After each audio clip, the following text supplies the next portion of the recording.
Hello students, today we will study a new topic that is central nervous system, and in this video we will study about the anatomy and the whole physiology of the central nervous system. So let's start the video. So in this slide, as you can see here, the division of the central nervous system.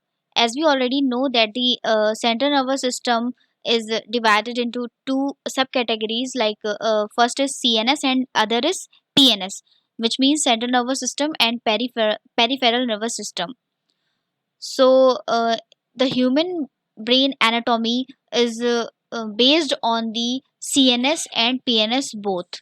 सो हम आगे इसमें पढ़ेंगे कि किस तरीके से हमारा जो ब्रेन होता है वो बाकी जो हमारे बॉडी के पार्ट्स हैं उनको किस तरीके से हम कह सकते हैं कि कंट्रोल कर सकता है या कोऑर्डिनेट करता है। तो इन सारी चीज़ों को हम पढ़ेंगे आगे अपने जो आने वाली स्लाइड्स हैं। तो चलिए देखते हैं। तो सबसे पहले हम पढ़ेंगे सेंट्रल नर्वस सिस्टम के जो डिवीजन है उसको। तो the central nervous system is made up of the brain and spinal cord. हमारा सेंट्रल नर्वस सिस्टम क्या है? हमारे ब्रेन और स्पाइनल कॉर्ड से दोनों से मिलकर बना होता है। The brain constitute about 1/5 of the 50th of the body weight and lies with in the cranial cavity. जो हमारा ब्रेन होता है वो हमारा कहाँ प्रेजेंट होता है? जो हमारा क्रेनियल कैविटी होता है उसके अंदर हमारा ब्रेन जो होता है वो सिचुएटेड होता है या प्रेजेंट होता है।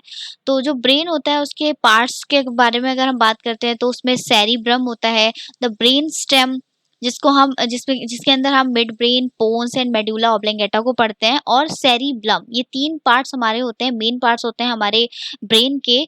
वहीं अगर हम बात करते हैं कि जो हमारा एवरेज जो ब्रेन का वेट होता है जो कि मेल के अंदर होता है वो हमारा 1336 ग्राम का होता है। एंड अगर हम एडल्ट फीमेल की बात करते हैं तो 1198 ग्राम्स का होता है। विद इंक्रीज एज, जैसे जैसे एज बढ़ती है ब्रेन वेट जो होता है वो डिक्रीज होता रहता है, और वो कैसे हो जाता है, कितना हो जाता है? 2.7 ग्राम का रह जाता है इन मेल्स में and 2.2 grams in females per year. Okay, now we are going to talk about the meninges of brain. meninges of brain मतलब कि यहाँ पर हम बात कर रहे हैं जो ब्रेन की हमारी जो कवरिंग रहती है, ठीक है, उस कवरिंग में क्या है? मेम्ब्रेनस कवरिंग होती है जिसको हम meninges बोलते हैं। meninges structures made up of connective tissue surrounding the brain and spinal cord are termed as meninges, जिसके अंदर क्या है? हमारा ब्रेन और स्पाइनल कॉर्ड हम कह सकते हैं कि प्रोटेक्ट रहता है। उस मेम्ब्रेनस स्ट्रक्चर को हम meninges कहते हैं। meninges surrounding the brain and termed as cranial meninges, while those surrounding the spinal cord are spinal meninges। यानी कि जो जितना भी meninges हमारे क्रेनियल जो पार्ट है उसके सराउंडिंग है उसको हम क्रेनियल meninges कहते हैं, और जितने को स्पाइनल जो है वो स्पाइनल वाले पार्ट को सराउंडिंग है तो उसको हम बोलते हैं spinal meninges। As the cranial meninges reaches to the spinal cord they continue as meninges। और जैसे ही ये जो क्रेनियल वाला हमारा meninges होता है ये जुड़कर हमारे स्पाइनल तक पहुंच जाता है तो उसी को हम स्पाइनल meninges कहते हैं। अब आप डायग्राम में देख पा रहे होंगे यहाँ पर तीन मैंने पॉइंट्स लिखे हैं जो कि है pia matter, arachnoid membrane and dura matter. Pia matter क्या होता है? The word pia implies to tender और delicate, while the term matter signifies mother। Pia matter is the inner most layer, जैसा आप देख पा रहे हो सबसे अंदर की जो लेयर है, इनर मोस्ट लेयर होती है, उसको हम पिया मैटर कहते हैं, which is situated next to the brain and spinal cord. It comprises of a delicately arranged network of connective tissue richly supplied with blood vessels. यानी ये हो गया कि डेलिकेट का मतलब यहाँ हो गया कि ये बहुत ही ज़्यादा हम कह सकते हैं सॉफ्ट जो पार्ट होता है। पिया मैटर क्या है? बहुत डेलिकेट मैटर है, और हाईली रिच इसके अंदर ब्लड वेसल्स प्रेजेंट होती हैं, जिसको हम इस पूरे को क्या बोल रहे हैं? हम पिया मैटर बोलते हैं। सेकेंड जो पार्ट आता है एरेकेनॉइड मैटर या एरेकेनॉइड मेम्ब्रेन, ये आप देख सकते हो पिया मैटर के जस्ट बीच में, यानी ड्यूरा और पिया मैटर के बीच का जो मिडिल पार्ट है, मिडिल लेयर है, उसको हम एरेकेनॉइड मेम्ब्रेन कहते हैं।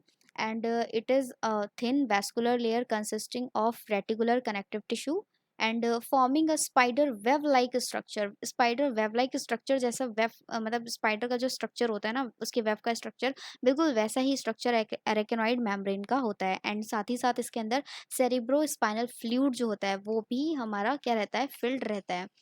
नेक्स्ट हम बात करते हैं ड्यूरा मैटर। ड्यूरा मैटर सबसे आउटर मोस्ट मेम्ब्रेन होता है, lying along the inner most side of the cranium. The layer is thicker fibrous than the other layers. जितनी बाकी की लेयर्स हैं उसके कंपैरिजन में ये लेयर ज़्यादा आप देख सकते हो ज़्यादा चौड़ी और ज़्यादा थिकर है इन बाकी जो लेयर्स के जो हैं पिया मैटर और एरिकेनॉइड जो मैटर है, इन दोनों के कंपैरिजन में ड्यूरा मैटर की जो लेयर है आप देख पा रहे हो वो बहुत ही ज़्यादा क्या है, थिक और वाइड है। ठीक है। The inner surface of the vertebral column is surrounded by the wall of vertebral column on the side and by the dura mater of the meninges on the other side. यानी कि जो dura mater है बाद में क्या होता है, इसके ऊपर की जो कवरिंग है वो हमारी वर्टिब्रल कॉलम आ जाती है स्पाइनल कॉर्ड में। जो बोन्स में होता है ना, स्पाइनल कॉर्ड में जो हमारे हम कह सकते हैं वर्टिब्रल कॉलम्स होते हैं, उन उसकी वो वर्टिब्रल कॉलम क्या है, इसकी कवरिंग है, इसको कवर करके रखा हुआ है, जिसके अंदर क्या है आपका ड्यूरा मैटर, एरेकोनॉइड मैटर एंड पिया मैटर तीनों ही सिचुएटेड रहते हैं। और इस तरीके से ये पूरा स्पाइनल कॉर्ड बनाते हैं। और जो हमारी सेंसेशन होती है ब्रेन से लेकर स्पाइनल कॉर्ड, वो इन्हीं तीनों जो हमारे यहाँ पर मैनेजेस हैं, इनकी थ्रू ही क्या होता है पूरे हमारे बॉडी में फ्लो करती है। तो सबसे पहले हम पढ़ते हैं सेरिब्रम को। सेरिब्रम जैसे कि आपको डायग्राम में ही दिखाई दे रहा होगा, इसका क्रॉस सेक्शन एरिया। तो ये क्या होता है, सबसे ज़्यादा लार्जेस्ट ब्रेन का पार्ट होता है और हमारे anterior and middle cranial fossa में ये जो क्या होता है, ये ऑक्यूपाई रहता है या प्रेजेंट रहता है। और जो सेरिब्रम होता है वो क्या होता है, वो दो तरीके के दो सेरिब्रल हेमिस्फेयर को जोड़ के, यानी दो हैरी जो हमारा दो सेरिब्रल हेमिस्फेयर हैं उनसे मिलकर बना होता है, जिसमें outer layer of grey matter, जो आउटर लेयर होती है वो ग्रे मैटर कहलाती है हमारी, and underlying region of the white matter, जो अंदर हमारा जो वाइट मैटर प्रेजेंट होता है उसको कवर अप करके रखती है। The cerebral cortex is the outer covering of grey matter. जो सेरिब्रल कॉर्टेक्स है वो क्या है, हमारा आउटर कवरिंग है हमारे ग्रे मैटर का। ठीक है, जो कि हमारे दोनों हेमिस्फेयर को कवर अप करके रखता है। नाउ अगर हम बात करते हैं डिफरेंट डिफरेंट पार्ट्स की जो सेरिब्रम के अंदर होते हैं, तो हम इसमें डायग्राम में देख सकते हैं यहाँ पर each hemisphere of the cerebrum is divided into lobes which take the name of the bones of the cerebrum cranium under which they lie. जहाँ जहाँ ये प्रेजेंट होते हैं वहाँ वहाँ की जो बोन होती है उसका नाम इनको दिया जाता है, लाइक फोरेंटल बोन हो गई, पैराइटल बोन हो गया, टेम्पोरल बोन हो गया एंड ऑक्सीपिटल, जो हमारे ब्रेन के जो बोन्स होते हैं। तो इन्हीं के नाम पर क्या होता है, जो हमारे ब्रेन है उनको क्या कर दिया गया है, सब डिवाइड कर दिया गया है ऑन देयर जो इनकी लोकेशन है उसके बेसिस के अंदर। नाउ अगर हम बात करते हैं इनके फंक्शंस की, तो फंक्शन में देखिए जो फ्रंटल लोब होता है हमारा वो एसोसिएट रहता है जो हमारी रीजनिंग्स हैं, जो हमारी प्लानिंग्स पार्ट होते हैं, पार्ट ऑफ स्पीच हो गया, मूवमेंट हो गया, ठीक है, इमोशंस हैं एंड प्रॉब्लम सॉल्विंग, जितनी भी हमारी ये सारी चीज़ें जो होती हैं वो हमारे फ्रंटल लोब से अटैच्ड रहती हैं या हम कह सकते हैं एसोसिएट रहती हैं। नाउ अगर हम बात करते हैं पैराइटल लोब्स की, तो इसमें क्या क्या चीज़ें होती हैं, इनकी क्या फंक्शनिंग होती है, ये हमारे मूवमेंट में और जो हमारा ओरिएंटेशन है, रिकॉग्नाइजेशन है, परसेप्शंस ऑफ स्टिमुलाई जो है, ये सारी की सारी जितनी भी चीज़ें हैं, ये जो हमारी पैराइटल लोब है, उसके फंक्शंस रहते हैं। नाउ ऑक्सीपिटल लोब जो है, वो क्या करता है, ऑक्सीपिटल लोब जो है, वो हमारा विज़ुअल प्रोसेसिंग को कराता है। मतलब जो हम चीज़ें देख रहे हैं, तो वो किस के जो उसकी प्रोसेसिंग जो हो रही है, तो वो कहाँ से हो रही है, वो हमारी ऑक्सीपिटल लोब से होती है। टेम्पोरल लोब में जो होता है, वो हमारा परसेप्शंस एंड रिकॉग्निशन, जो हमारी याद करने की याददाश्त होती है, ठीक है, कोई डिफरेंट डिफरेंट जो स्टिमुलाइज होते हैं, स्टिमुलाई वगैरह उनको पहचानना, मेमोरी और जो हमारी स्पीच है, तो ये सब चीज़ें कौन कंट्रोल करता है, वो हमारे टेम्पोरल लोब जो होता है वो कंट्रोल करता है। नाउ अगर हम बात करते हैं ब्रेन स्टेम की, तो ब्रेन स्टेम हमारे 3 पार्ट से मिलके बना होता है, mid brain, pons and medulla oblongata. जो ब्रेन स्टेम होता है वो क्या करता है, वो डायरेक्टली कनेक्ट रहता है हमारे स्पाइनल कॉर्ड से, और ये स्पाइनल कॉर्ड जो होता है वो बहुत ही इम्पोर्टेंट फंक्शन प्ले करता है हमारी जितने भी वाइटल लाइफ फंक्शंस होते हैं उनको करने में। फॉर एग्जांपल जैसे ब्रीथिंग हो गया, हार्ट रेट हो गया या ब्लड प्रेशर हो गया उनको। नाउ नाउ अगर हम बात करते हैं कि जो मेडुला ऑब्लंगेटा होता है वो डायरेक्टली कंट्रोल करता है हमारे ब्रीथिंग को, ब्लड फ्लो को एंड जो हमारे जितने भी अदर एसेंशियल फंक्शंस हो रहे हैं उन सारी चीज़ों को कौन कंट्रोल करेगा? उनको कंट्रोल करता है medulla oblongata. Okay, now next we talk about the cerebellum. Cerebellum, what is cerebellum? देखिए यहाँ पर आपको डायग्राम में दिखाई दे रहा होगा, जो हमारा जो ब्रेन होता है, ब्रेन के जस्ट नीचे वाला जो पार्ट है, आपकी बुक में भी दे रखा है, बुक में देख सकते हो। जो ब्रेन के जस्ट नीचे का जो पार्ट रहता है वो हमारा सेरिबेलम कहलाता है, and it is a lower part of the brain, and it is of butterfly shaped. ये बटरफ्लाई शेप्ड का होता है। आप देखो डायग्राम में, यहाँ देख सकते हो, जो फ्रंट डायग्राम है आपका ब्लैक एंड वाइट कलर का, आप देख सकते हो उसको कि दो साइड्स में ये देखिए, लेफ्ट एंड राइट दोनों साइड में ये सेरिबेलम कॉर्टेक्स निकला हुआ है। और ये सेरिबेलम कॉर्टेक्स आप रिजेंबल कर पा रहे होंगे कि ये बटरफ्लाई की जो विंग्स होती हैं उन्हीं की तरह बिल्कुल दिखाई दे रहा है यहाँ पर, ठीक है। Now cerebellum appears as distinct structure, and अगर हम स्ट्रक्चर्स की बात करते हैं इसमें, तो इसमें एंटीरियर लोब प्रेजेंट रहता है, पोस्टीरियर लोब रहता है। आप यहाँ पर देख सकते हो पोस्टीरियर लोब है, एंड वर्मिस है। जो पोस्टीरियर लोब के दोनों पार्ट्स हैं उनके बीच का जो पार्ट होता है उसको वर्मिस कहते हैं। रेड वाला जो पोर्शन आपको दिखाई दे रहा है डायग्राम में, उसको हम एंटीरियर, जो कि सबसे आगे वाला आउटर मोस्ट पार्ट होता है हमारा सेरिबेलम का, जिसको हम एंटीरियर लोब कहते हैं। नाउ अगर हम फंक्शन की बात करते हैं, तो देखिए फंक्शन भी इसके बहुत सारे हैं। इसमें body posture, equilibrium, controlling, coordination, ये सारे बॉडी के जो हमारे फंक्शंस होते हैं, सेरिबेलम इसको कंट्रोल करता है। और नेक्स्ट अगर हम बात करते हैं कि जो डायनसेफ्लॉन है, डायनसेफ्लॉन भी बहुत ही इंपॉर्टेंट पार्ट है हमारा ब्रेन का। डायनसेफ्लॉन जो होता है, it is a part of the brain which spread from the cerebrum to the brain stem, and it surround the third ventricle.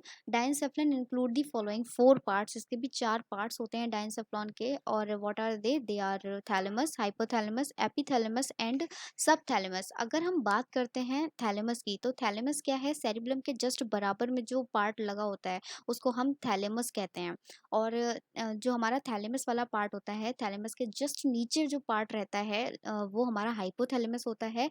And hypothalamus के ही साथ जो है, जो एपीथैलेमस होता है, एपीथैलेमस में ही हमारी पिट्यूटरी ग्लैंड जो होती है वो सिचुएटेड रहती है, ठीक है। तो ये सब क्या है, आप देख सकते हो, ये सारे के सारे हमारे डायनसेफ्लॉन, हाइपोथैलेमस, थैलेमस सब एक ही जगह पर प्रेजेंट हैं। और जो पिट्यूटरी ग्लैंड है वो हमारे एपीथैलेमस का ही एक पार्ट होता है। और पिट्यूटरी ग्लैंड की अगर हम बात करते हैं तो सब जानते हैं एंडोक्राइन ग्लैंड होती है। जो पिट्यूटरी ग्लैंड क्या करती है, हॉर्मोन्स को रिलीज करने का काम करती है। सब थैलेमस क्या है, जो हमारे थैलेमस का जो बिल्कुल नीचे वाला निचला जो पार्ट होता है उसको हम सब थैलेमस कहते हैं। और इसमें क्या है कि ये भी बहुत सारे फंक्शंस जो होते हैं हमारी बॉडी के, उनको रेगुलेट करता है। तो ये सारे के सारे क्या हैं, ये हमारे ब्रेन के ही पार्ट्स हैं, जिसको हम बोल रहे हैं सेरिब्लम। ओके, नाउ अब हम बात करते हैं सेरिब्लम के फंक्शंस की। तो सेरिब्लम के फंक्शन को अगर हम देखते हैं, तो ये जो सेरिब्लम होता है ये हमारा वॉलेंट्री मसल, जो मस्कुलर मूवमेंट है उसमें काफ़ी इंपॉर्टेंट रोल प्ले करता है। लाइक जो वॉलेंट्री मसल्स कौन से हो गए, जो हमारे अंडर दी कंट्रोल होते हैं, लाइक हमारा पॉस्चर हो गया, बैलेंस हो गया, मूवमेंट हो गया, ठीक है। तो इन सारी चीज़ों में सेरिब्लम काफ़ी इंपॉर्टेंट रोल प्ले करता है। नेक्स्ट चीज़ आती है हमारी जो लैंग्वेज है, सेंस ऑफ लैंग्वेज, उसमें भी ये काफ़ी इम्पोर्टेंट रोल प्ले करता है। अगर जो डैमेज है, हम कह सकते हैं कि जो सेरिब्लम अगर डैमेज हो जाता है तो इसका क्या इफ़ेक्ट पड़ेगा हमारी बॉडी पे, तो इसका सीधा-सीधा इफ़ेक्ट जो होता है वो हमारे बॉडी पोस्चर से या हमारे मूवमेंट पे पड़ता है। तो हम कह सकते हैं कि अगर सेरिब्लम जो है वो डैमेज हो जाता है तो किसी भी पर्सन का जो मूवमेंट है वो काफ़ी बुरी तरीके से बैडली जो है अफ़ेक्ट करेगा। नाउ हम बात करते हैं स्पाइनल कॉर्ड की। तो स्पाइनल कॉर्ड क्या है, ये कॉन्टिन्यूअस रहता है हमारा मेडुला ऑब्लोंगेटा से। और ये क्या होता है, लॉन्ग होता है, थिन है, and bundle of nervous tissues present होते हैं इसके अंदर, जिनका अपना डिफरेंट डिफरेंट फंक्शंस होता है हमारी बॉडी के अंदर। अप्रॉक्सीमेटली 45 सेंटीमीटर लॉन्ग रहता है इन एडल्ट में। एंड अगर हम बात करते हैं थिकनेस की, तो thickness of the little finger, जो हमारी लिटिल फिंगर है, तो उसकी थिकनेस को हम कह सकते हैं कि इतना जो थिक होता है वो हमारा स्पाइनल कॉर्ड प्रेजेंट रहता है। And the spinal cord receive and transmit electric signals throughout the entire body. जो हमारी एंटायर बॉडी है उसमें क्या करता है, जो सिग्नल्स इम्पल्सेस जो है वो जनरेट हो रहे हैं या ट्रेवल हो रहे हैं, वो किसकी वजह से होते हैं, वो हमारे स्पाइनल कॉर्ड की वजह से ट्रेवल होते हैं। नाउ हम बात करते हैं ब्लड ब्रेन बैरियर की। तो ब्लड ब्रेन बैरियर क्या होता है, the blood brain barrier is a selective barrier that protect the brain from potentially toxic substances and chemicals variation in the body blood. तो क्या होता है कि अगर हमारे ब्लड के अंदर कोई टॉक्सिक सब्सटेंस है, कोई केमिकल है, तो वो हमारे ब्रेन तक ना पहुँचे, तो उसको रोकने के लिए क्या होता है, ब्लड ब्रेन बैरियर जो होता है वो प्रेज़ेंट होता है, जो इन सारी चीज़ों को क्या करता है, रेस्ट्रिक्ट करता है, या हम कह सकते हैं कि प्रोटेक्ट करता है हमारे ब्रेन तक पहुँचने में।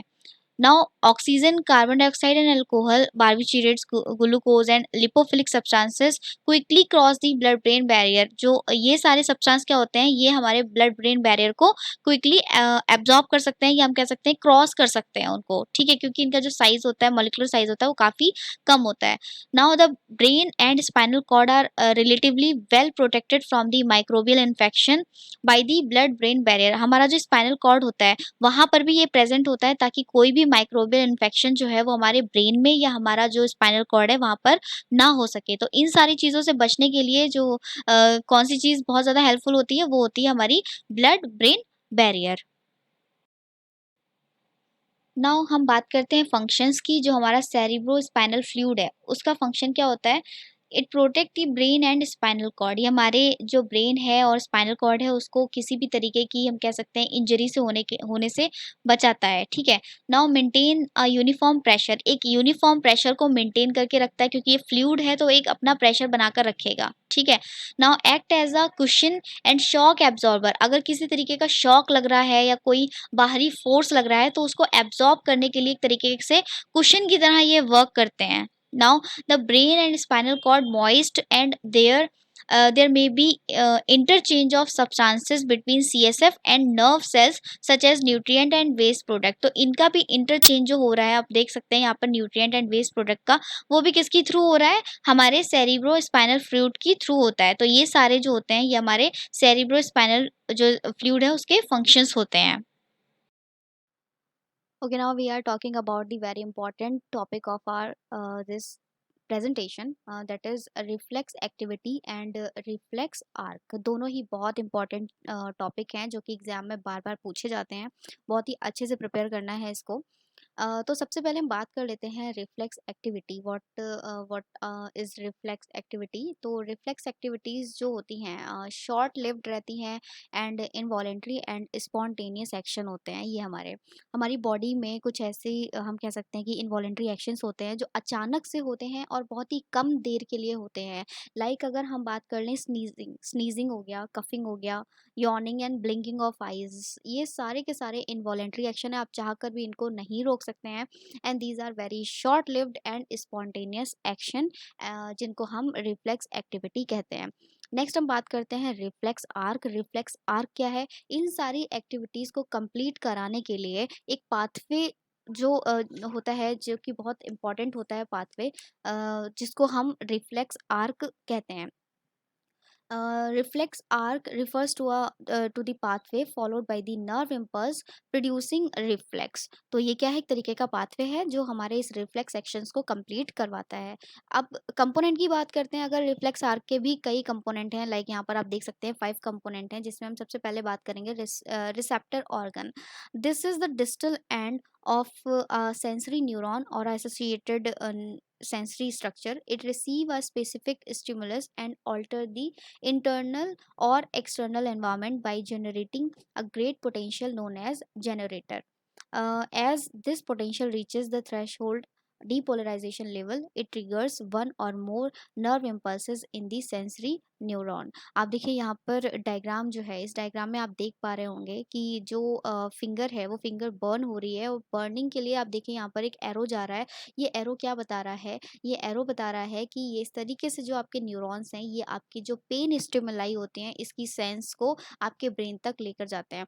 तो ये जो सेंस को कैच कर रहा है, अगर यहाँ पर रिसेप्टर ही प्रेजेंट नहीं होगा, अगर हमारे स्किन पर रिसेप्टर प्रेजेंट नहीं है, तो आपकी फिंगर अगर जल रही है, तो उसकी सेंसेशन को ब्रेन तक लेकर कौन जाएगा? कोई भी नहीं जाएगा, ठीक है। तो जो रिसेप्टर्स होते हैं, रिसेप्टर्स क्या है? जो आउटर जो भी चेंजेस आपकी बॉडी में हो रहे हैं, अब ये चेंजेस क्या है? आपकी स्किन बर्न हो रही है ना, तो इट इज़ द चेंज। तो ये रिसेप्टर क्या करेगा? आपकी जो भी यहाँ पर चेंजेस हो रहे हैं, उसको कलेक्ट करके उस इंफॉर्मेशन को आपके न्यूरॉन तक लेकर जाएगा।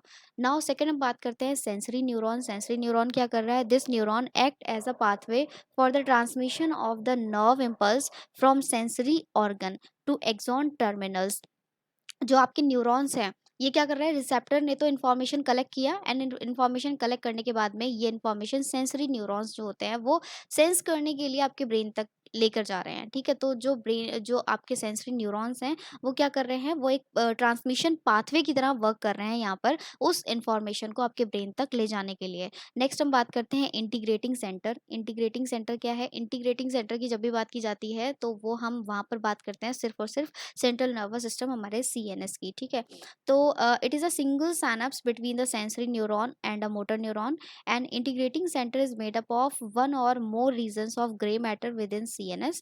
A reflex arc is said to be monosynaptic, to be reflex pathway involve only one synapse in the CNS.